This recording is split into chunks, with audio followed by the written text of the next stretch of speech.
Today's story is another one that needs a spoiler alert. Like The Countess, Father's Day Visit also has spoilers for the end of Right at Succession.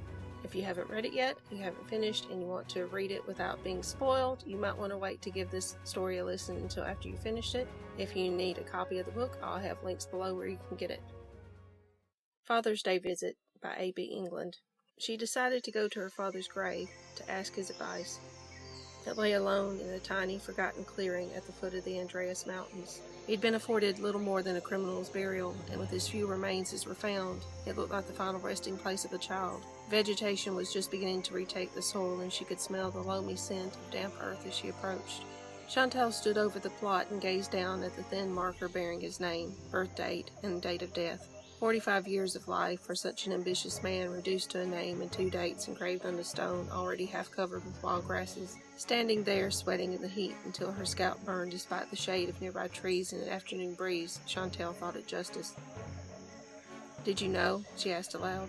"I can't imagine you did, or you would have tried to turn me into a weapon too, wouldn't you?" Her voice rose and cracked. Despite his attempts to be as unintrusive as possible, Chantal remained keenly aware of Tricon's lingering presence near the tree line. She closed her eyes and took a deep breath, willing herself calmer. "I'm leaving to begin training tomorrow," she said.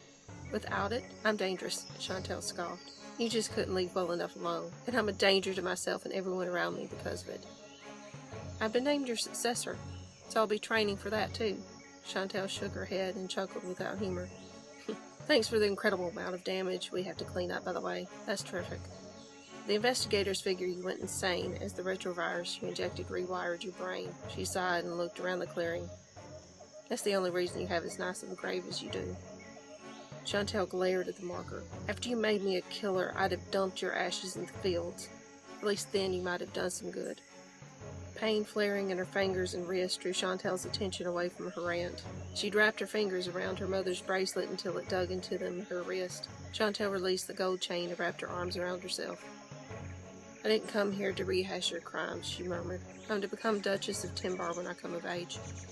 A tear streaked down Chantal's cheek. "How do I assume rule, even if it's just of Timbar, without becoming a monster like you?"